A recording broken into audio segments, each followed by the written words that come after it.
စိတ်ဆင်းရဲကြတယ်စိတ်တွေပူလောင်ကြတယ်ပင်ပန်းကြတယ်ဆိုတာကိုယ့်ရဲ့စိတ်ကိုနီးမှန်လမ်းမှမဆုံးမနိုင်ကြလို့စိတ်တွေဘာကြောင့်ဆင်းရဲတာတော့စိတ်တွေဘာကြောင့်ပင်ပန်းတာတော့ကိုယ့်ရဲ့စိတ်ကနီးမှန်လမ်းမှမဆုံးမနိုင်တဲ့အခါမှာကြမ်းတမ်းမှုရိုင်းဆိုင်မှုတွေဖြစ်နေလို့ဒီစိတ်ကဆင်းရဲတော့စိတ်ရိုင်းနေစိတ်တွေကြမ်းနေဆိုတာဘာပြောတာတော့ဆွဲမဲ့မှုຢာကနဲ့တကွာဖြစ်တဲ့စိတ်မကျေနပ်မှုဒေါသနဲ့တကွာဖြစ်တဲ့စိတ်အမှန်တရားကိုမသိမှုမောဟနဲ့တကွာဖြစ်တဲ့စိတ်ဒီစိတ်တွေကိုဒါရိုင်းဆိုင်နေကြမ်းတမ်းနေလို့ပြောတယ်အလိုရမဲ့တွေတိတ်ကြီးလာရင်စိတ်ကရိုင်းနေပေါ့နော်မကျေနပ်မှုဒေါသတွေကြီးလာပြီဆိုရင်စိတ်ကရိုင်းနေမာနတွေမနာလိုမှုတွေဝန်တိုမှုတွေဒါတွေဖြစ်လာလို့ရှိရင်ဘုန်းတို့စိတ်ရိုင်းဆိုင်သွားတယ်ဆိုတာတတိချာချာစဉ်းစားကြည့်ရင်သိနိုင်တယ်စိတ်ကရိုင်းပြီဆိုလို့ရှိရင်မနောကအတွေးတွေကလည်းရိုင်းလာတယ်ဝစီကအပြောတွေကလည်းရိုင်းလာတယ်ကာယကအပြုအမူတွေကလည်းရိုင်းလာတယ်ဒါပေမဲ့ဘုန်းတို့တွေကကာယကမှုဝစီကမှုတွေရိုင်းလာမှဒီလူတော်တော်ရိုင်းမှလားလို့သိရနော်အဲ့ဒီရိုင်းဆိုင်မှုရဲ့နောက်ွယ်ကနေကြိုးကန်ပြီးတော့အဓိကအကြောင်းတရားကြီးအဖြစ်နဲ့ဖန်တီးနေတဲ့စိတ်ရဲ့ရိုင်းဆိုင်မှုမမြင်ဘူးဟုတ်လားတကယ်တမ်းကအဲ့ဒီစိတ်တွေရိုင်းနေလို့ဘုန်းဘုန်းတို့ရဲ့စိတ်ကမချမ်းသာအဲ့ဒါကိုနီးမှန်လမ်းမှာဘုန်းဘုန်းတို့တွေကလူချင်းမမောစရာအာယုန်နဲ့တွေ့တဲ့အခါမှာကိုယ့်ရဲ့စိတ်ကိုຢာကားမဖြစ်အောင်ဆုံးမမယ်ဟုတ်လားမကျေနပ်စရာအာယုန်နဲ့တွေ့တဲ့အခါမှာကိုယ့်ရဲ့စိတ်ကိုဒေါသမဖြစ်အောင်ဆုံးမမယ်မေတ္တာဖြစ်အောင်နော်ဘလို့အာယုန်နဲ့ပဲတွေ့အမှန်တရားကိုသိအောင်မြင်အောင်ငါကြိုးစားမယ်ဟဲ့ဒါစိတ်ကိုဆုံးမအဲ့လိုမျိုးအလောဘဓာတ်တွေအဒေါသဆိုတဲ့မေတ္တာဓာတ်တွေအမောဟဆိုတဲ့ပညာဓာတ်တွေဘုန်းတို့တန်တာမှာဖြစ်အောင်လုပ်တာကိုဒါစိတ်ကိုဆုံးမတယ်လို့ခေါ်တယ်ဒီနေရာဖြင့်ယာယီနေတဲ့စိတ်ကိုယဉ်ကျေးအောင်လုပ်လိုက်တာချမ်းနေတဲ့စိတ်ကိုနူးညံ့အောင်ကြိုးစားတာပေါ့အဲ့လိုကြိုးစားနိုင်တာနဲ့မြတ်ဘုန်းတို့ရဲ့စိတ်ဟာတဖြည်းဖြည်းနဲ့ဆင်းရဲဒုက္ခနေပါပြီးတော့ချမ်းသာမှုရ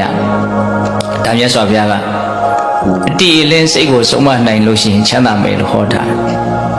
ဘုန်းတို့ဓမ္မပဒပါဠိတော်စိတ်တဝတ္ထဲမှာဒုနိဂဟတလဟုနောယထကာမနိပါတိနောစိတ်တတဓမ္မထောတာတို့စိတ်တန်တန်တန်ဒုက္ခဝဟနော်တချို့ဒီကဒါလေးရလိမ့်မယ်နော်ဒုနိဂဟတနှိမ်နှင်းမှုရခဲရင်သောလဟုနောအလွန်မြန်ဆန်သောသဘောရှိသောယထကာမနိပါတိနောအလိုရှိရာအာယုန်တို့သို့ကြာရောက်ခြင်းတိုင်းကြာရောက်တတ်တဲ့သဘောရှိသောစိတ်ရဲ့သဘောလေးကိုမြတ်စွာဘုရား၃မျိုးပြောတယ်စိတ်ဆိုတာနှိမ်နှင်းဖို့ခက်တယ်ဆုံးမဖို့ခက်တယ်အလွန်လည်းမြန်ဆန်တဲ့သဘောရှိတယ်ရောက်ချင်တဲ့နေရာကိုစီးမရှိကံမရှိရောက်တော့တတ်တဲ့သဘောလည်းရှိနှိမ်နှင်းဖို့ခက်လွန်းလို့ဒီစိတ်ကိုမနှိမ်နှင်းဘဲနဲ့ပြစ်ထားမယ်ဆိုရင်တော့သူကကောင်းနိုင်ပေါ်ရမရှိခက်ခဲပြီမလို့အဲ့ဒါကိုငါမဖြစ်ဖြစ်အောင်ဒီစိတ်ကိုဆုံးမမယ်ယဉ်ကျေးအောင်လုပ်မယ်ဆိုပြီးတော့ကိုယ့်ရဲ့စိတ်ကိုနီးမှန်လမ်းမှာဆုံးမနိုင်မယ်ဆိုလို့ရှိရင်တော့အဲ့ဒါအလွန်ကောင်းတယ်တဲ့စိတ်တတဓမ္မထောတာတုနော်စိတ်ကိုဆုံးမခြင်းဟာကောင်းတယ်ဘာဖြစ်လို့တော့စိတ်တန်တန်တန်ဒုက္ခဝဟံတန်တန်ဆုံးမသဖြင့်ယဉ်ကျေးသောစိတ်တန်စိတ်တည်ဒုက္ခဝဟံချမ်းသာဒုက္ခကိုပေးနိုင်တယ်ဒါပဲเนาะအဓိကချက်ကဒီကထာလေးကိုအချမ်းမြင်လေးကိုယ်စိတ်ထဲမှာအတိပ္ပယ်ကိုပိုင်နိုင်ကြုံမိငုံမိနားလည်နိုင်ရမယ်စိတ်ဆိုတာနှိမ်နှင်းဖို့ခက်တယ်အလွန်မြန်ဆန်တဲ့သဘောရှိတယ်ရောက်ချင်တဲ့နေရာကိုရောက်တတ်တဲ့သဘောရှိတယ်အဲ့ဒီလိုစိတ်ကိုဆုံးမနိုင်မယ်ဆိုရင်အလွန်ကောင်းတယ်ဘာကြောင့်လဲဆုံးမလို့ယဉ်ကျေးပြီဆိုရင်ဒီစိတ်ကချမ်းသာဒုက္ခကိုပေးနိုင်တယ်ဒါဘုံတို့လိုလားတောင်းတတဲ့ချမ်းသာဒုက္ခကိုရကျင်တယ်ဆိုလို့ရှိရင်ကိုယ့်ရဲ့ကြမ်းတမ်းနေတဲ့စိတ်တွေကိုနူးညံ့သွားဖို့ရိုင်းဆိုင်နေတဲ့စိတ်တွေကိုယဉ်ကျေးသွားဖို့နိမန်လမ်းမှာမလုပ်ကြမလို့ဆုံးမကြရမယ်ပေါ့ဒီကဒါလေးကိုဘာကြောင့်မြတ်စွာဘုရားဟောသလဲလူတိုင်းကြားဖို့ရတယ်မြတ်စွာဘုရားလက်ထက်ကမာတိကမာတာတက္ကမကြီးသူနေတဲ့ရွာကိုယဟန်တော်6ကျိတ်တရားလာပြီးတော့အထုတ်ကြအဲ့ဒါတက္ကမကြီးကပစ္စည်းလေးပါအဝင်ယူပြီးတော့နော်ယဟန်တော်တွေကိုလှူဒန်းပြီးတော့နေတာ နောက်တော့ယဟန်တော်တွေပေးတဲ့တရားကို तू ကအထုတ်ပြီးတော့ယဟန်တော်တွေအရင် तू ကတရားတို့တရားမြတ်ကိုရတရားတို့တရားမြတ်ကိုရတဲ့နေရာမှာ तू ကတကူ80ဘတ်နဲ့မှတွဲပြီးတော့ရတဲ့ယဟန်တွေရဲ့စိတ်ကို तू ကအိမ်ကနေပြီးတော့ကြည်ရင်းနဲ့အကုန်သိတယ်မြင်တယ်အဲဒါကြောင့်ယဟန်တွေရဲ့လိုအပ်ချက်ကိုဖြည့်ဆည်းပေးနိုင်တဲ့အတွက်ကြောင့်အဲ့ဒီယဟန်တော်တွေကဝါတွင်း3လအတွင်းမှာသူတို့လည်းပဲယဟန်နာဖြစ်ကြတယ်ဒါသူတို့ယဟန်နာဖြစ်တာဒီဒကမာကြီးရဲ့ကြီးစုမကင်းဘူးနော်နောက်တော့အဲ့ဒီယဟန်တော်တွေကနေတဆင့်ဒီဒကမာကြီးရဲ့ဂုံတရင်ကမြတ်စွာဘုရားနားတော်ထိရောက်တယ်။အော်အလွန်တော်တယ်ဒီဒကမာကြီးကယဟန်တော်တွေရဲ့လိုအပ်ချက်ကိုသူ့ရဲ့စိတ်နဲ့သိပြီးတော့ဖြည့်ဆည်းပေးနိုင်တယ်လို့ဒီတရင်ကအလွန်မှုေးတယ်ပေါ့။အဲ့ဒါနဲ့အညတရယဟန်လေးတစ်ပါးကငါလည်းအဲ့လိုဆိုလို့ရှိရင်အဲ့ဒီဒကမာကြီးရှိတဲ့နေရာကိုသွားပြီးတော့တရားဓမ္မများကြိုးစားရမယ်ဆိုရင်တော့မြင်မြန်ဆန်းဆန်းတရားတို့တရားများရမှာပဲဆိုပြီးတော့သူသွားတယ်။ဟိုရောက်တဲ့အခါကျတော့သူ့ရဲ့စိတ်ကိုဒကမာကြီးကသိနေသူကဖြိုရည်လေးတောက်ချင်းလေးဆိုရင်ဖြိုရည်ရောက်လာ။ကျောင်းကလည်းညစ်ပတ်နေတာတန်ရှင်းမဲ့လူလေးရောက်ရင်ကောင်းမယ်ဆိုတန်ရှင်းသမားရောက်လာတယ်။နောက်နေ့ဆွမ်းခံသွားဖို့ငါခီးပန်းလာတယ်ဆွမ်းလေးများလာပို့ရင်ကောင်းမယ်ဆိုဆွမ်းလာပို့တဲ့လူရောက်လာ။အဲ့ဒါနဲ့ဒီဒကမာကြီးတော့သူများစိတ်သိတယ်ဆိုတာအဟုတ်ဖဲနဲ့တူတယ်ဆိုတော့ရောက်လာတဲ့အခါကျတော့သူကမေးကြည့်တဲ့အခါကျတော့ဒကမာကြီးကတဲ့တယ်တော့မပြောဘူး။သူများစိတ်သိတဲ့လူတွေကဒီလိုပဲလုပ်ကြတာပဲဖေဟာ။ကျုပ်ကသူများမေးတာမဟုတ်ဘူးဒကမာကြီးကိုမေးတာ။ဒီမှာကြီးသူများစိတ်သိသလားတော့မမစင်ဘယ်နဲ့ကြောင့်မမေးတဲ့မမေးလိုက်တာတွေကိုမေးနေရတာတော့သူများစိတ်သိတဲ့လူတွေကဒီလိုပဲလုပ်ကြတာပဲဆိုတော့ဒါတွယ်ဝိုက်ပြီးတော့ဝန်ခံလိုက်တာပါနော်အဲ့ဒီလိုနှစ်ဖူးတွေဒူးတွေတွေ့သွားပြီသူ့စိတ်ကိုဒီဒကမာကြီးတိပြီးတိသွားတယ်ဆိုတာကိုလည်းတိလိုက်ရောဒီရန်လေးကမနေရတော့ဘာလို့တော့ပုထုဇဉ်ဆိုတာတင့်တော်တာကိုတွေးတာရှိတယ်လို့မတင့်တော်တာကိုလည်းတွေးတာပဲလေတော့ငါလာတကယ်လို့မတင်တော်တာတွေတွေးနေရင်ခိုးတော့ခိုးတယ်နဲ့တကွာနော်တခိုးလူမိတယ်လို့ငါတော့ကောင်းကောင်းရှက်ကွဲမှာပဲအဲ့ဒါနဲ့ဘလို့မှတားလို့မရဘူးမြတ်စွာဘုရားရှိရာအကြောင်းတော်ကိုပြန်ပြီးတော့ပြေးလာတာအဲ့ဒါမြတ်စွာဘုရားအကျိုးအကြောင်းမေးတဲ့အခါကျတော့ဒီလိုတွေကြောင့်ပဲဗျာသူ့စိတ်ကိုတိနေတဲ့လူရဲ့ရှေ့မှောက်မှာ तू မနေရဲဘူးဒါပေမဲ့အဲ့ဒီနေရာကိုပြန်သွားမှလည်း तू တရားတို့တရားမြတ်ရနိုင်မယ်ဆိုတာကိုမြတ်စွာဘုရားသိမြင်တဲ့အတွက်ကြောင့်အဲ့ဒီနေရာကိုပြန်သွားဖို့တိုက်တွန်းတယ်အဲ့လိုတိုက်တွန်းတဲ့အခါမှာမြတ်စွာဘုရားကဒီဂါထာလေးကိုအဲ့ဒီနေရာမှာနေရဖို့အတွက်နီလံပေးတဲ့အနေနဲ့ဟောလိုက်တယ်ဒုံနေကဟတလဟုနောယထကာမနိပါတိနောစိတ်တတဓမ္မထောတာတို့စိတ်တန်တန်ဒုက္ခဝဟဒုံနေကဟတစိတ်ဆိုတာဆုံးမဖို့ပိုင်နိုင်ဖို့ကိုယ်အလိုတိုင်းဖြစ်စေဖို့အလွန်ခက်တယ်မနိုင်ဖို့မလွယ်ဘူးเนาะဒီစိတ်ကလဟုနောအလွန်မှလည်းပဲမြန်ဆန်တဲ့သဘောရှိခုဒီနာတော်ကြဟိုနာခုဒီအကြောင်းရတော်ကြဟိုအကြောင်းရရောက်ချင်အောင်တွေ့ချင်တွေ့ယထကာမနိပါတိနောစီမရှိကမ်းမရှိဗယံပရာရောက်ချင်အောင်တွေ့ချင်အောင်တွေ့ပြီးတော့ဇူးမှလည်းမြင်နိုင်တာမဟုတ်တဲ့အခါကျတော့လွတ်လွတ်လပ်လပ်ကြီးထင်တိုင်းကျစားတတ်တဲ့ဒီစိတ်ကဟုတ်လားအဲ့ဒီလိုသဘောတဘာဝရှိတဲ့ဒီစိတ်ကိုဆုံးမနိုင်မယ်ဆိုရင်အဲ့ဒါအလွန်ကောင်းတယ်တဲ့စိတ်တတဓမ္မထောတာတုနော်စိတ်တတစိတ်ကိုဓမ္မထောယဉ်ကျေးအောင်ဆုံးမနိုင်ခြင်းဒီတာတုကောင်း၏ဘာလို့လို့စိတ်တန်တန်ဒုက္ခဝဟဆုံးမလို့ယဉ်ကျေးပြီဆိုရင်အဲ့ဒီစိတ်ကချမ်းသာဒုက္ခကိုပေးမယ်တော့စောစောကဘုန်းဘုန်းတို့တရားနေတန်းလေးမှာတော့ဒီစိတ်မယဉ်ကျေးဘူးယဉ်ကျေးတယ်ဆိုတာဘာကိုပြောတာတော့ဆိုတာလေးပြောခဲ့တယ်နော်ဆွဲမဲ့မှုတွေနဲ့မကျေနပ်မှုတွေနဲ့မနာလိုမှုတွေနဲ့ဝန်တိုမှုတွေနဲ့ဒီလိုမျိုးစိတ်ရဲ့အညစ်အကြေးတွေနဲ့ရောထွေးပြီးတော့မဖြစ်နေပြီဆိုရင်ဒါဒီစိတ်ကိုရိုင်းဆိုင်နေကြမ်းထမ်းနေဒီလိုခေါ်ရတယ်အဲ့ဒီလိုအနေအထားမျိုးကဒီစိတ်ကိုပဲပင်ပန်းစေတယ်ဆင်းရဲစေပူလောင်စေတယ်ဟုတ်လားဒါလက်တွေ့ဘုံဘုံတို့နားလည်လို့ရမှာနော်မမောမှုတွေအားကြီးလာရင်ပူလောင်တာပဲပင်ပန်းတာပဲဆင်းရဲတာဟုတ်လားအဲ့ဒါကိုဘုံဘုံတို့အကောင့်ထဲဖော်မယ်ဆိုရင်ပိုးပြီးတော့ဒါပူလောင်လိမ့်မယ်ဆင်းရဲလိမ့်မယ်ပင်ပန်းလိမ့်မယ်အဲ့လိုပဲမကျေနပ်မှုဖြစ်လာရင်လည်းပဲဒါစိတ်ရဲ့ပူလောင်မှုဆင်းရဲမှုပင်ပန်းမှုပိုတောင်းထင်ရှားသေးတယ်ကာယကမှုဝစီကမှုပေါက်ကွဲတဲ့အဆင့်ရောက်သွားမယ်ဆိုရင်ပိုးပြီးတော့ဒါဘုံဘုံတို့ရဲ့ဘဝပင်ပန်းလိမ့်မယ်ဆင်းရဲလိမ့်မယ်နော်ဒါကြောင့်စိတ်ရိုင်းဆိုင်နေဆိုတာဘာလဲပြောရတယ်နော်လောဘဒေါသမောဟတွေဖြစ်ပြီးဆိုရင်ဒါစိတ်ရိုင်းဆိုင်နေခေါ်ရတယ်အဲ့ဒီစိတ်ရိုင်းပြီးတော့မှသာလေအတွေးတွေအပြောတွေအလုပ်တွေကတဆင့်ဘာဖြစ်သွားတာလဲရိုင်းသွားတာအဲ့တော့ဘုံဘုံတို့ကနိမန်လမ်းမှာဒီစိတ်ကိုလိမ်မအောင်ယဉ်ကျေးအောင်တနည်းအားဖြင့်အဲ့တော့လောဘဒေါသမောဟဖြစ်เสียအာယုန်နဲ့တွေ့လာတဲ့အခါမှာလောဘဒေါသမောဟမဖြစ်အောင်ဟဲ့ဆိုပြီးတော့သူ့ရဲ့နေရာမှာ နော်ဆွလွန်နိုင်မှုတွေအတောဒဆိုတဲ့မေတ္တာတရားတွေတဘာဝတရားရဲ့ပုံမှာမမှန်ကန်ကန်သိမြင်နားလည်မှုလို့ဆိုတဲ့နော်အမောဟပညာတရားတွေဖြစ်အောင်လုပ်နိုင်မယ်ဆိုရင်ဒါစိတ်ကိုစုံမတယ်တနည်းအားဖြင့်ဒီစိတ်ကိုယဉ်ကျေးတယ်လို့ပြောရတယ်အဲ့ဒီလိုအနေထားမျိုးကိုဖြစ်အောင်လုပ်နိုင်မယ်ဆိုရင်ဒီစိတ်ဟာဘာလဲတော့ကိုလိုချင်တဲ့ချမ်းသာဒုက္ခကိုပေးမယ်တဲ့လက်တွေ့လေးဘုံဘုံတို့ကြိုးပမ်းအထောက်ကြည့်တဲ့နေပေါ့နော်ဒါကြောင့်စိတ်ဆင်းရဲပြီဆိုရင်တပြိုင်တည်းနားလည်ထားမှာကငါစိတ်တွေရိုင်းနေပြီဆိုတာနားလည်ရမယ်စိတ်မရိုင်းမဲနဲ့စိတ်ကဆင်းရဲလို့မရဘူးနော်တဘုံတို့နားလည်ထားတဲ့ယဉ်ကျေးမှုဆိုတဲ့စကားလုံးရဲ့နေပယ်ကျေပြတ်မှုကိုလည်းတွေးကြည့်တဲ့နဲ့နော်တာမမေဘုံတို့နားလည်ထားတဲ့ယဉ်ကျေးမှုဆိုတာကထင်သာမြင်သာရှိတဲ့ကာယကံမှုဝစီကံမှုလောက်ကိုပဲမြင်ကြတာဟုတ်လားတကယ်ယဉ်ကျေးမှုအစစ်ရိုင်းဆိုင်မှုအစစ်ကဘယ်မှာအခြေခံနေတာတော့စိတ်ထဲမှာအခြေခံနေတာဟုတ်လားစိတ်ကရိုင်းနေရင်အပေါ်ယံဟန်ဆောင်နေတဲ့ယဉ်ကျေးမှုဟာချမ်းသာကိုပေးနိုင်မှာမဟုတ်ဘူးနော်ဟုတ်လားဒါကြောင့်ကိုယ့်ရဲ့အခြေခံစိတ်ကိုအဖြစ်ဖို့လို့တော့ယဉ်ကျေးအောင်ဆုံးမနိုင်ဖို့လို့လေအဲ့ဒါဆိုလို့ရှိရင်ဒါဘုံဘုံတို့လိုချင်တဲ့ချမ်းသာရမယ်တော့ဒီနေရာမှာစိတ်ကိုဆုံးမနိုင်ဖို့ဆိုတာလွယ်သလားဆိုတော့မလွယ်ဘူးလို့ဒါမြတ်စွာဘုရားအတီးလင်းပြောထားတာပဲလေဒုံနိကဟတနှိမ့်နှင်းဖို့ဆုံးမဖို့ခက်တယ်လို့ပြောထားတာဒါပေမဲ့အဲ့ဒီခက်တဲ့ကိစ္စကိုပဲဘုန်းတော်ကဖြစ်မြတ်အောင်လုပ်နိုင်မယ်ဆိုလို့ရှိရင်ဒါကိုလိုချင်တဲ့အကျိုးရလဒ်ရမှာပေါ့နော်ခက်လို့မလုပ်ဘူးဆိုရင်ပို့ပြီးတော့ဆိုးသွားဖို့ပဲရှိအဲ့ဒီခက်တာကိုဖြစ်အောင်လုပ်မယ်ဆိုတဲ့စိတ်နဲ့ဘုန်းတော်စူးစမ်းနိုင်ဖို့လိုတယ်ဘာလို့လဲဆိုတော့ဒီဟာကိုမလုပ်ဘူးဆိုရင်ကိုလိုချင်တဲ့ချမ်းသာမရနိုင်စိတ်ရဲ့ငြိမ်အေးမှုတတ်တာမှုချမ်းသာမှုဘုန်းတော်မရနိုင်ဒါကြောင့်ခက်တော်လည်းပဲဒီဥစ္စာကဖြစ်အောင်လုံးဝရမယ်ဆိုတဲ့ခံယူချက်နဲ့ယုံကြည်မှုနဲ့နားလည်မှုနဲ့ဒါကိုဖြစ်အောင်ဘုန်းတော်ဘာလို့အောင်လို့စူးစမ်းကြဒါကြောင့်မြတ်စွာဘုရားကအမျှော်မြင်ရှိတဲ့လူတွေအမှန်ကန်သိတဲ့လူတွေဉာဏ်ရှိတဲ့လူတွေကကိုယ့်ရဲ့စိတ်ကိုလိမ်မောင်ယဉ်ကျေးအောင်ဆုံးမဖို့စူးစမ်းကြတာပဲလို့ဒီလိုဟောထားတာလည်းရှိမြတ်စွာဘုရားလက်ထက်ကနော်ပန္တိတတာမဏေဆိုတာကြားဘူးတယ်နော်ကိုရင်လေးနော်ခုနှစ်နှစ်သားလေးနဲ့ယဟန္တာဖြစ်တယ်ဆိုကြားဘူးတယ်နော်အဲ့တော့သူ့ရဲ့ဥပိ္ပဇေဆရာရှင်သာရိပုတ္တရာနဲ့ကိုရင်ဝိပြီးမကြသေးပါမကြခင်ပါပဲမြို့ထဲကိုဆွမ်းခံလိုက်သွားတာလို့ဆွမ်းခံလိုက်သွားတဲ့အခါကျတော့ဒီကျောင်းတော်နဲ့မြို့ရဲ့ကြားထဲမှာလယ်ကွင်းတွေရှိတော့အဲ့ဒီလယ်ကွင်းတွေကိုဖျက်ရတာဟုတ်ဖျက်ရတဲ့အခါကျတော့လယ်ကွင်းတွေထဲမှာလယ်သမားတွေက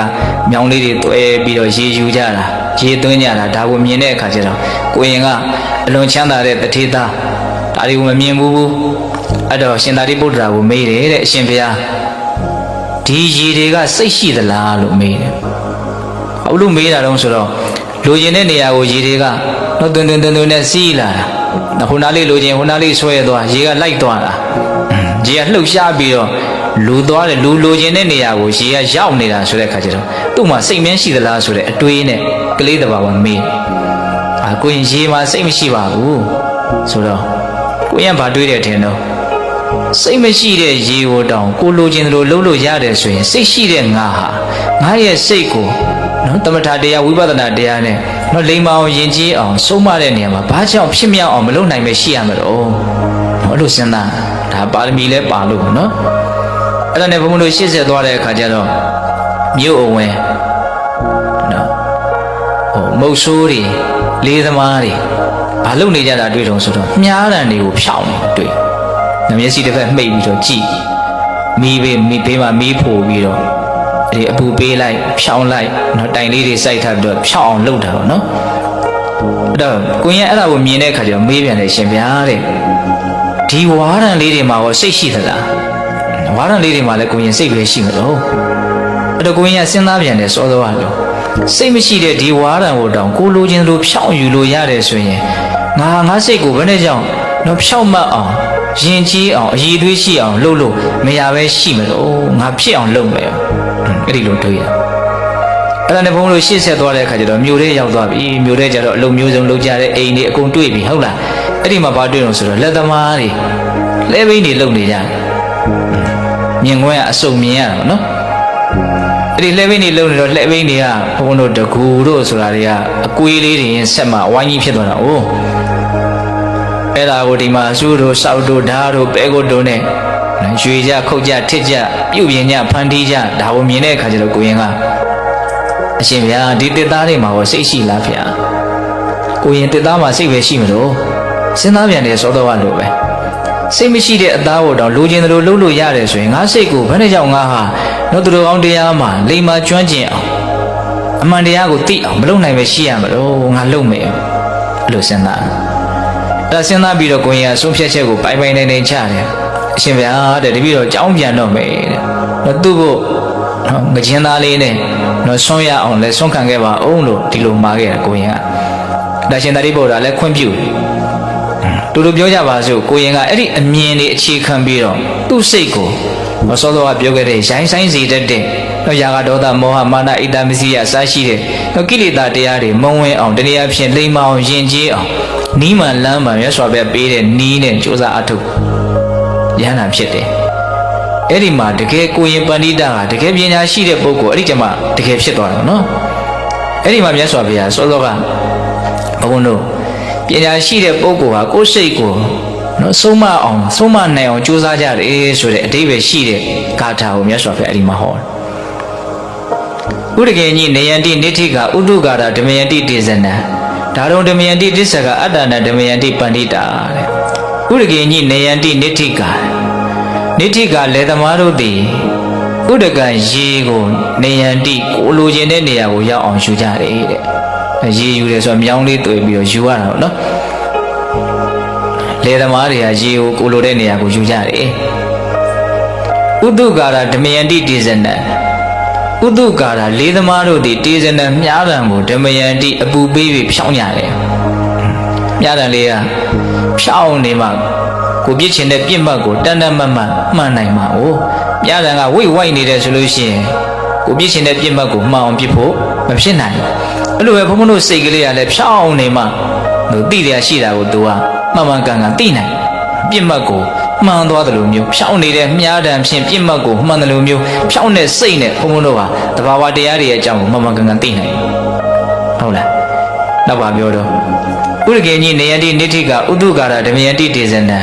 ဒါရုံဓမယန္တိတစ္ဆကဒါရုံဓမယန္တိတစ္ဆကတစ္ဆကလက်သမားဆရာတို့သည်ဒါရုံတစ်သားကိုဓမယန္တိကိုလိုချင်တဲ့ပုံသဏ္ဍာန်ဖြစ်အောင်ဖန်တီးကြတယ်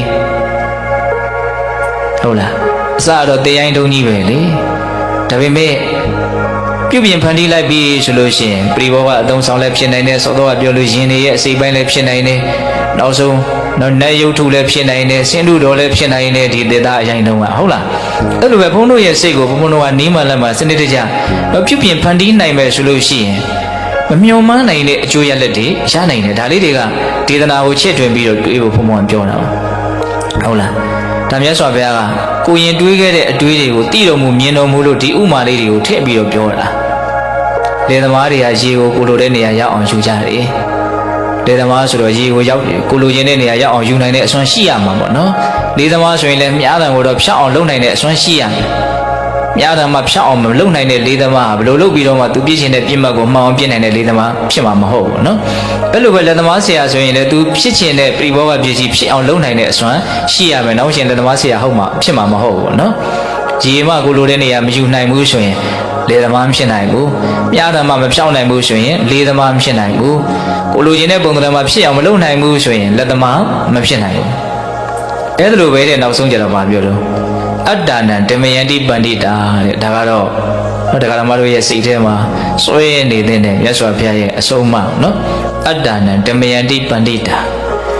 ပန္တိတာအမျှော်မြင်ရှိကြတယ်အကြောင်းအကျိုးသိကြမြင်ကြတယ်နော်ဘာလို့ရင်ဘာဖြစ်မယ်ဆိုတာကိုနားလည်ကြတယ်ပညာရှိကြတဲ့ပုဂ္ဂိုလ်တွေအတ္တနံမိမိကိုယ်ကိုတနည်းအားဖြင့်မိမိစိတ်ကိုဓမယန္တိသောတော်ကပြောသလို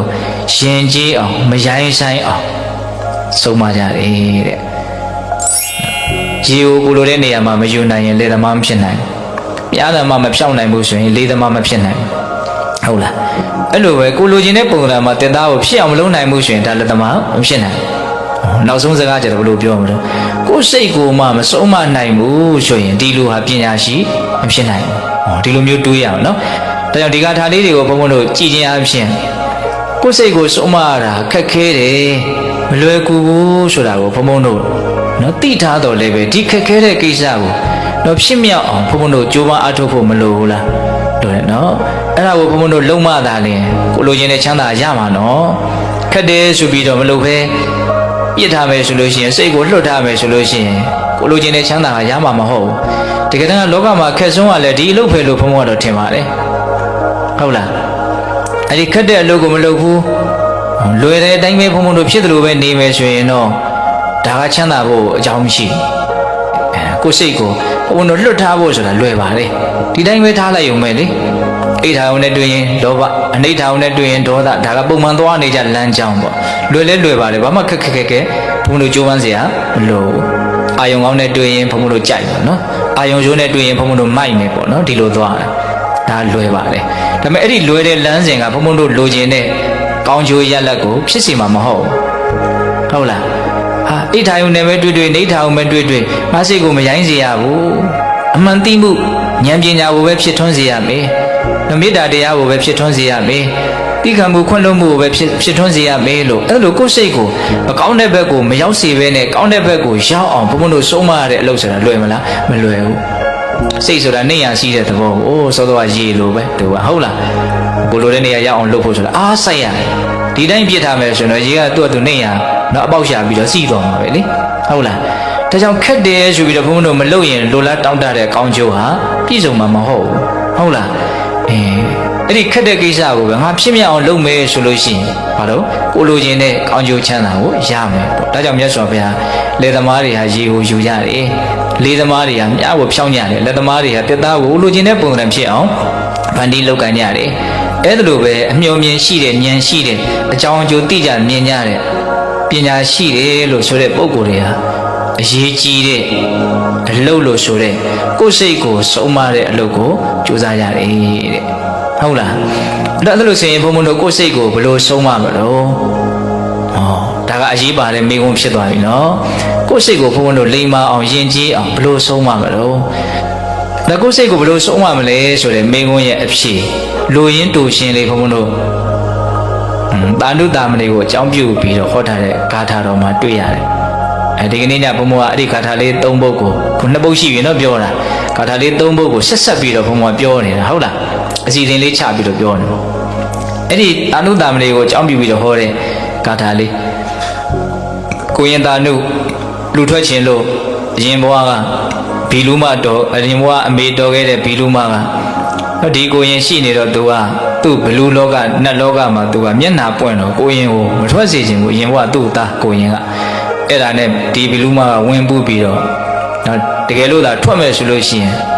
ဘလို့မှငါလက်ကမလွတ်เสียအောင်ငါမဖြစ်ဖြစ်အောင်နှိပ်စက်မယ်ဆိုပြီးတော့ကိုရင်ကိုဝင်ပူးပြီးတော့ဟုတ်လားအဲ့ဒီအကြောင်းအရာမြတ်စွာဘုရားလက်ထက်ကဖြစ်ခဲ့တာရှိတယ်နောက်တော့ကိုရင်တာနုကလူမထွက်ပါဘူး